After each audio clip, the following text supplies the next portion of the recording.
3 minute बाद मैं इतिहास का सबसे ताकतवर 3S लेवल टैलेंट जी शियाओ लेई लोंग जागृत करने वाला था, लेकिन जैसे ही लियू रुयान ने अपना टैलेंट जागृत किया, उसने मुझे ब्रेकअप का कॉल कर दिया। बेबी, मैं और तांग सान ही एक दूसरे के लिए बने हैं। उम्मीद है कि तुम मुझसे बेहतर किसी को ढूंढ लोगे। उसे लगा कि मैं, जो हमेशा उसके पीछे घूमता था, रोते हुए उससे मिन्नतें करूंगा, लेकिन मैं बस हल्का सा हंसा और सीधे जवाब दिया, मैं तुम्हें जैसी लड़की को ही संभाल नहीं पाया, तो इससे बेहतर क्या ही ढूंढूंगा। ये कहकर मैंने तुरंत फोन काट दिया और जागरण मंच पर चला गया। आम इंसानों को स्कैन होने में सिर्फ 3 सेकंड लगते हैं, लेकिन मुझे पूरे 2.5 मिनट तक कोई प्रतिक्रिया नहीं मिली। जब सबको लगा कि मेरा जागरण फेल हो गया है, तभी दूसरी तरफ के मंच से एक तेज सुनहरी रोशनी आसमान की ओर उठी। अरे, ये तो लियू रुयान का बेस्ट फ्रेंड तांग सान है। जागरण मंच पर तांग सान सुनहरी रोशनी में नहाया हुआ था, चेहरे पर हल्की मुस्कान के साथ सबकी जलन भरी नजरों का आनंद ले रहा था। तभी उसके शरीर के नीचे से काले कवच जैसी परत निकलने लगी और पलक झपकते ही वह करीब 2 मीटर ऊंचा मानवाकार केकड़े में बदल गया। अर्थ वेंट्रेन, ये तो एस लेवल का टॉप टियर बीस्ट सोल है, किसी ने पहचानते ही चिल्लाकर कहा। वहीं लियू रुयान के ठंडे चेहरे पर भी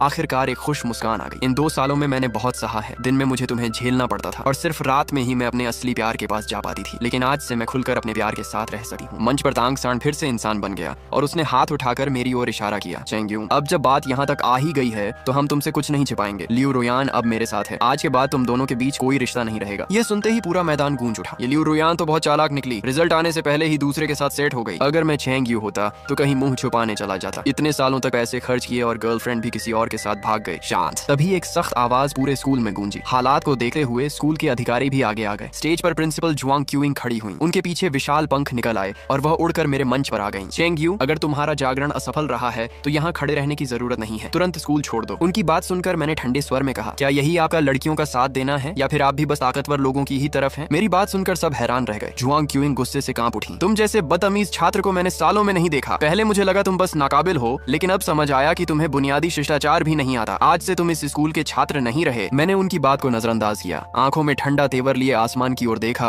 और जोर से चिल्लाया, अचानक एक जोरदार गर्जना हुई। मेरे शरीर से ड्रैगन की दहाड़ निकली और काले बादलों से एक बैंगनी बिजली सीधे मुझ पर गिरी। अपने अंदर उमड़ती ताकत को महसूस करके मैं बेहद खुश हो गया। अब मेरे पास इस दुनिया की छोटी पर पहुंचने की ताकत थी। मौजूद सभी लोग पसीने से तर हो गए, कुछ तो घुटनों के बल गिर पड़े। ये कैसा बीस्ट सोल है, मैंने ऐसा पहले कभी नहीं देखा। छात्र एक दूसरे को देखकर हैरान थे। जुआंग क्यूइंग भी स्तब्ध खड़ी रह गई। इतनी करीब से उन्होंने उस पल में चमकी 7 रंगों की रोशनी को साफ देखा था। ये तो एसएसएस लेवल बीस्ट सोल है। जब उन्होंने स्कूल गेट की ओर देखा तो वहाँ पहले से ही काले कपड़ों में कुछ लोग खड़े थे और गेट पूरी तरह बंद हो चुका था। तभी तांग सान लियू रुयान का हाथ पकड़कर मेरे सामने आ गया और हंसी उड़ाते हुए बोला, इतना बड़ा शो और बस इतना सा ही। बीस्ट सोल की ताकत उसके आकार से भी पता चलती है। जितना बड़ा रूप उतनी ज्यादा ताकत, लेकिन तुम्हारा रूप तो पहले जैसा ही है, बस थोड़ा स्टाइलिश है। उन दोनों की बात सुनकर मैं हल्का सा मुस्कुराया। बस एक कप ही तो था, इस्तेमाल हो गया तो तुम्हें दे दिया। हाँ, कप थोड़ा लूज था, लेकिन मैंने रास्ता साफ कर दिया है। आराम से इस्तेमाल करना। मेरी बात सुनते ही पूरा मैदान फिर से गूंज उठा। वाह, लियू रुयान तो काफी एक्सपीरियंस्ड निकली। तांग सान की आंखें लाल हो गईं। लोगों की हंसी उसके कानों में सुई की तरह चुभ रही थी। लियू रुयान गुस्से से कांप रही थी। उसकी नजरों में मुझे मार डालने की इच्छा साफ दिख रही थी। तुमने हद कर दी। आखिरकार तांग सान खुद को रोक नहीं पाया। वह गुस्से में मेरी तरफ दौड़ा। दौड़ते हुए उसका शरीर फिर से फूलने लगा और पल भर में वह अपने बीस्ट फॉर्म में आ गया। मर जाओ, उसने गरजते हुए अपने काले कवच वाले मुखों से मुझ पर हमला किया। उसकी एस लेवल ताकत पूरी तरह फूट पड़ी। मेरे नीचे का मंच टूट गया और धूल का गुब्बार छा गया। लियू रुयान मुस्कुरा रही थी। इस लेवल की ताकत कोई आम इंसान झेल नहीं सकता। चाहे वो मुझे मार ना पाए, लेकिन उसकी हड्डियां जरूर टूट जाएंगी। लेकिन तभी धूल के अंदर से मेरी हंसी गूंजी। बस इतनी सी ताकत, इससे तो तुम उस कप को भी काबू नहीं कर पाओगे। अगले ही पल एक जबरदस्त बैंगनी बिजली ने धूल को चीर दिया। तांग सान का विशाल शरीर ऐसे उड़कर गिरा जैसे हवा निकल गया हो। ये कैसे संभव है? लियू रुयान ने मुझे बिना खरोंच के खड़ा देखा और हैरान रह गई। मैंने उसकी तरफ देखते हुए कहा, लियू रुयान, जब तुम खुद मान चुकी हो कि तुम पहले ही तांग सान के साथ ही, तो अब हमारे बीच कुछ भी नहीं बचा। अब हिसाब बराबर करने का समय आ गया है। ऊंचे मंच पर मेरी आवाज शैतान की बूंदों की तरह लियू रुयान के कानों में गूंज उठी। तुम क्या करना चाहते हो? मेरे हाथ से टपकते खून को देखते हुए जब मैं धीरे धीरे उसकी ओर बढ़ा तो डर और बीस्ट सोल के दबाव से उसका पूरा शरीर कांपने लगा और वह जमीन पर बैठ गई। क्या करूं? मेरे होंठों पर एक क्रूर मुस्कान उभरी। तुमने मेरे पैसों से बाहर किसी और लड़के को पाल रखा था, आज उसी का हिसाब चुकता करते हैं। लियू रुयान कुछ कहने ही वाली थी कि तभी एक जोरदार थप्पड़ की आवाज पूरे मैदान में गूंज उठी। उसने अपना सूझा हुआ चेहरा पकड़ लिया। जो लड़की हमेशा नाजों से पाली गई थी, उसने कभी ऐसा अपमान नहीं झेला था। उसकी आंखों से आंसू बहने लगे। चेंग्यू, पहले की बातें मैं नहीं उठाऊंगी, लेकिन क्या आज यही बात खत्म कर सकते हैं? पास खड़ी जुआंग क्यूइंग ने देखा कि मामला हाथ से निकल रहा है तो वह तुरंत दोनों के बीच आ गई। यह देखकर मेरी नजर ठंडी हो गई। अगर मुझे सही याद है, आपने मुझे अभी अभी स्कूल से निकाल दिया है, तो क्या स्कूल के नियम अब एक बाहरी व्यक्ति पर लागू होते हैं? रास्ते से हट जाइए। मुझे अचानक इतना सख्त देख जुआंग क्यूइंग का चेहरा भी धीरे धीरे उतर गया। अगर मैं एसएसएस लेवल टैलेंट नहीं जागृत करता तो वह कब का मुझे खुद बाहर फेंक चुकी होती। जब प्रिंसिपल ने भी उसे बचाना बंद कर दिया तो लियू रुयान पूरी तरह घबरा गई। तभी अचानक एक लंबा कद का आदमी उसके सामने आकर खड़ा हो गया। जो चीज दे दी, उसे वापस लेना चाहते हो? चेंग यू, तुम तो मर्दों के लिए शर्म हो। तांग सान ने गंभीर चेहरे के साथ हम दोनों के बीच आकर खड़े होते हुए कहा। उसे भी हैरानी थी कि उसका वो हमला जो एक आम इंसान को मार सकता था, मुझे कोई गंभीर नुकसान नहीं पहुंचा पाया। अगर स्कूल तुम्हें नहीं संभाल सकता तो अब फेडरेशन का कानून संभालेगा। यह कहकर उसने फोन निकाला और हल्की हंसी के साथ पुलिस को कॉल कर दिया। तांग सान के पुलिस बुलाने के बाद लियू रुयान ने राहत की सांस ली। मैं हल्का सा हंसा और अपना ट्रांसफॉर्मेशन खत्म कर दिया। तांग सान के मन में क्या चल रहा है मैं साफ समझ सकता था। बैकग्राउंड के मामले में वह मुझसे मजबूत था। उसके पिता हानहाई सिटी के फेडरेशन पुलिस स्टेशन के चीफ थे। अगर पहले होता तो बाप की ताकत में मैं उससे कभी नहीं जीत पाता, लेकिन अब हालात बदल चुके थे। अब देखेंगे आखिर में रोता कौन है। इतने में स्कूल के बाहर पुलिस सायरन गूंजने लगे। सबसे आगे वाली गाड़ी से एक मध्यम उम्र का आदमी उतरा। उसने अपनी लाठी घुमाई और उसकी आंखों में खतरनाक चमक उभरी। चलो भाइयों, देखते हैं किस कमीने ने मेरे बेटे को घायल किया है। लेकिन जैसे ही वह स्कूल के गेट के पास पहुंचा, काले कपड़ों और काले चश्मे वाले कुछ लोग उसके सामने आकर खड़े हो गए। माफ कीजिए, अभी यह जगह फेडरेशन कंट्रोल में है, कोई भी अंदर नहीं जा सकता। उन्होंने अपनी पहचान पत्र निकालकर उसे दिखाया, लेकिन उस आदमी ने बस एक नजर डाली और कार्ड वापस फेंक दिया। इतने सालों की नौकरी में उसने ऐसा पहचान पत्र कभी नहीं देखा था। वैसे भी हानहाई शहर में कई सालों से कोई SS या SSS लेवल टैलेंट जागृत नहीं हुआ था। कृपया सहयोग कीजिए। काले कपड़ों वाले ने फिर से उसे रोका। अब वह आदमी पूरी तरह चिढ़ गया। उसने अपने अंदर की ताकत छोड़ दी। एक ही पल में तेज हवा का झोंका उठा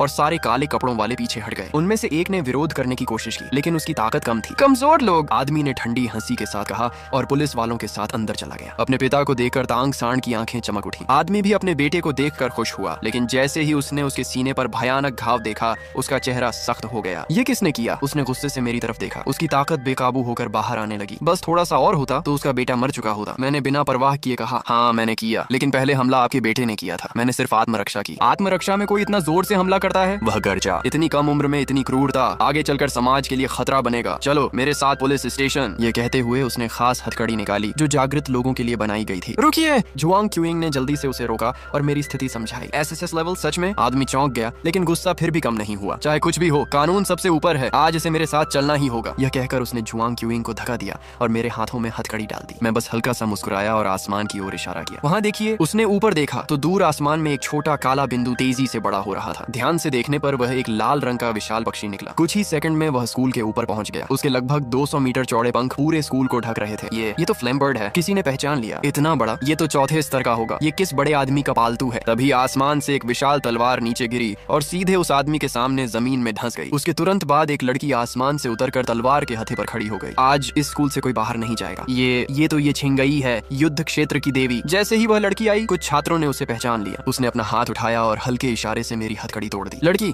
हम फेडरेशन पुलिस हैं, हमारे काम में दखल मत दो। आदमी ने चेतावनी दी, लेकिन उसके बोलते ही उसके शरीर से एक खतरनाक आभा फूट पड़ी। उसके पीछे एक राक्षसी छाया उभर आई। फेडरेशन अभी तुम्हारे जैसे नौजवानों के हाथ में नहीं है। वह गर्जा। ये लड़का खतरनाक है। आज चाहे कोई भी आ जाए, मैं इसे पुलिस स्टेशन ले जाऊंगा। उसकी बात सुनकर मैं हल्का हंसा। बेटे का पक्ष ले रहे हो तो सीधा बोलो, इतना ड्रामा क्यों? लगता है बेशर्मी भी वंशानुगत होती है। छोटे कमीने, क्या कहा तूने? वह गुस्से से चिल्लाया और अपनी सारी ताकत मेरे ऊपर डाल दी। अगले ही पल जमीन कांपने लगी, जैसे आसमान से कोई अदृश्य हाथ मुझे दबा रहा हो। लेकिन मैंने जोर से ड्रैगन की शक्ति छोड़ी और उस भारी दबाव के सामने भी जरा सा नहीं झुका। हम दिलचस्प। ये छिंगई ने मेरी ओर देखकर हल्की मुस्कान दी। मैं तुम्हारे ऊपर का सारा दबाव खत्म कर देती हूँ। ये छिंगई धीरे धीरे उस आदमी के सामने चली गई, एक पुलिस अधिकारी होकर। क्या तुम्हें पता है कि फेडरेशन के SSS लेवल रिजर्व सदस्य पर हाथ उठाना मौत की सजा है? उसके हाथ में हरी लौ जल उठी। तुम्हारे पास दो विकल्प हैं, या तो यहीं रुको और फेडरेशन की जांच टीम का इंतजार करो, या अभी मेरे साथ लड़ो। लेकिन ज्यादा संभावना यही है कि तुम मर जाओगे। अपने जीवन मृत्यु का फैसला किसी और के हाथ में देकर आदमी कुछ पल चुप रहा, फिर एक तरफ हट गया। आज मैं लीन परिवार की इज्जत के लिए पीछे हट रहा हूँ। मेरा बेटा भी S लेवल जागृत है। आगे कौन कितना आगे जाएगा ये अभी तय नहीं है। उसकी धमकी को मैंने बिल्कुल नजरअंदाज किया। सिर्फ S लेवल है, इसमें घमंड करने वाली क्या बात है? मामला खत्म होने के बाद ये छिंगई मुझे क्लासरूम में ले गई। उसने हाथ घुमाया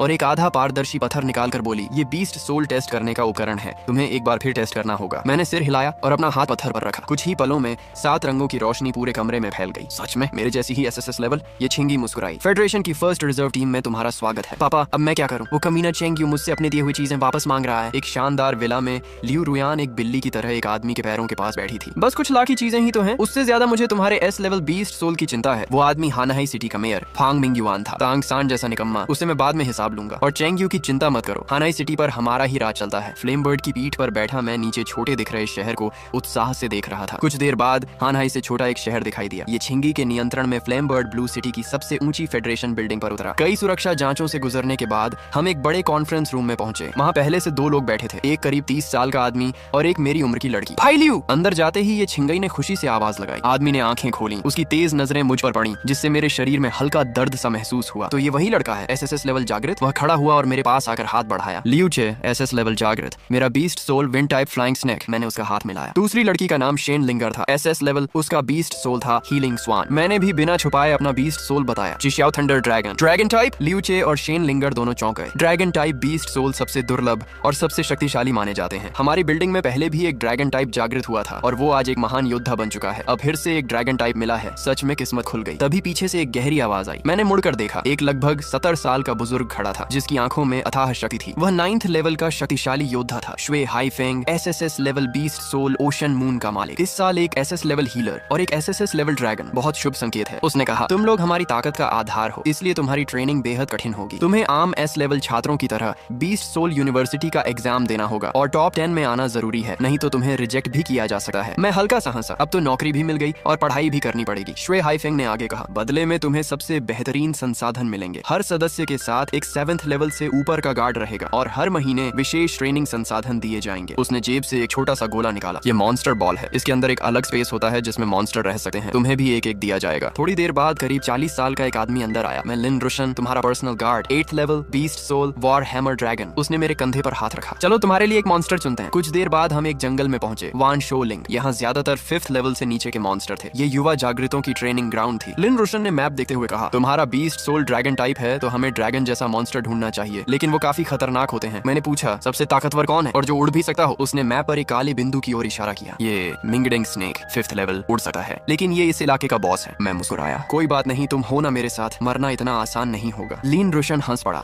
और मुझे लेकर उस दिशा में चल पड़ा। कुछ देर बाद हम एक साफ झील के पास पहुंचे। यही इसका ठिकाना है। मैं इसे बाहर निकालता हूँ, पकड़ना तुम्हारा काम है। इतना कहकर उसकी ताकत अचानक बढ़ गई। उसका शरीर 3 मीटर से भी बड़ा हो गया और एक जंगली आभा फैल गई। धड़ाम! शांत झील अचानक उफान मारने लगी। लहरें एक के बाद एक उठने लगी। अगले ही पल लगभग 50 मीटर लंबा एक विशाल सांप झील से छलांग लगाकर बाहर आया। मिंगडिंग फेदर स्नेक आसमान में एक चक्कर लगाकर धीरे धीरे झील के बीच हवा में रुक गया और नीचे झुककर हम दोनों इंसानों को देखने लगा। लिन रुशन ने इस समय अपना ट्रांसफॉर्मेशन खत्म कर दिया और मेरे पीछे हट गई। मॉन्स्टर को काबू करना तुम्हें खुद ही होगा, इसमें मैं मदद नहीं कर सकती। उसकी बात सुनकर मैंने सामने खड़े इस जंगल के राजा को देखा और मेरी आंखों में दृढ़ता आ गई। अचानक एक गूंजती हुई ड्रैगन की दहाड़ के साथ बैंगनी बिजली आसमान में उठी। पलक झपकते ही मैंने अपना ट्रांसफॉर्मेशन पूरा कर लिया। यही ड्रैगन की शक्ति है। पास खड़ी लिन रुशन का शरीर कांपने लगा, लेकिन उसकी आंखों में उत्साह चमक उठा। मेरे ट्रांसफॉर्म होते ही उसके अंदर का war hammer dragon beast soul भी गरज उठा, जैसे कोई पुराना योद्धा अपने राजा के लौटने का इंतजार कर रहा हो। मेरी ड्रैगन आभा में नहाकर लिन रुशन महसूस कर रही थी कि उसका बीस्ट सोल धीरे धीरे मजबूत और विकसित हो रहा है। अगर यही गति रही तो जल्द ही उसका बीस्ट सोल सच में विकसित होकर एक नए स्तर पर पहुंच सकता था। उसी समय